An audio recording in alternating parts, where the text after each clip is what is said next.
गांव में फसल काटने का सीजन आने वाला है। किसान अपने खेतों में रखवाली के लिए मचान बनाने में जुट गए। रामू भी अपने खेत में ऐसे ही एक मचान बना रहा है। तभी बगल के किसान भीमा की नजर उसकी मचान पे पड़ी। ए रामू, बाकी सबकी मचान तो 4 डंडों पे है, ये फालतू के डंडे लगा के कार डिजाइन बना रहे हो। अरे वो भैंसा बबलू पगला गया है, कहीं हमार मचान ना तोड़ दे, इसलिए थोड़ा मजबूत बना रहा हूँ। बीच में ई डंडा लगा देने से मचान कितनी ही मजबूत हुई जाएगी। अरे बहुत जगह देखे हैं हम ऐसे ही बनाते हैं ब्रिज और टावर, इसलिए सोचा हम भी ऐसे ही बना दें। देखे तो मान लिए, ऐसे ही नहीं माने, थोड़ा दिमाग भी लगाए हैं। अब वजन से लगने वाला फोर्स ज्यादा डंडों पे डिस्ट्रीब्यूट होगा तो मचान टूटेगी नहीं। अरे वजन की दिक्कत है तो हमारी तरह ऐसे मोटे डंडे लगाता, ये पतले पतले डंडों से काहे होगा। बड़े आए इंजीनियर। रामू ने अपनी मचान बना ली और दोनों पहरा देने लगे।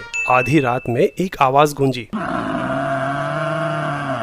लगता है पगला बबलू आ गया। फिर वही हुआ जिसका डर था। बबलू भैंसे ने एक टक्कर मारी और भीमा की पूरी मचान गिर गई। भीमा किसी तरह वहां से भागा और रामू की मचान पे चढ़ गया। बबलू भी पीछे आया, पर रामू की मचान ने बबलू की टक्कर झेल ली और दोनों बच गए। बोले थे ना ये मचान टूटेगी नहीं, पर वो देख रामू, हमार मचान का डंडा तो टूटा ही नहीं, फिर मचान गिरी कैसे? मचान के स्ट्रक्चर की वजह से।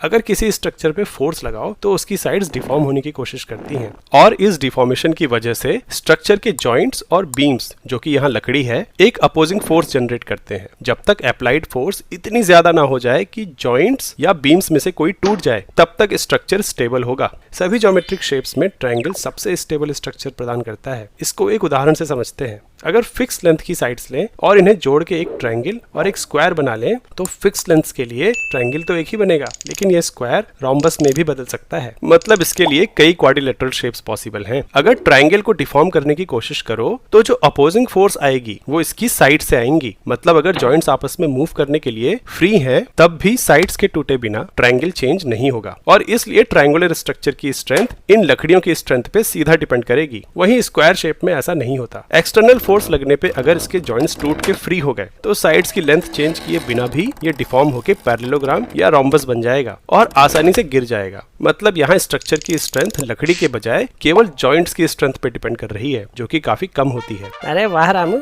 तुम इतना ज्यादा कब पढ़ लिए? पढ़े तो नहीं है ज्यादा, लेकिन ऑब्जर्वेशन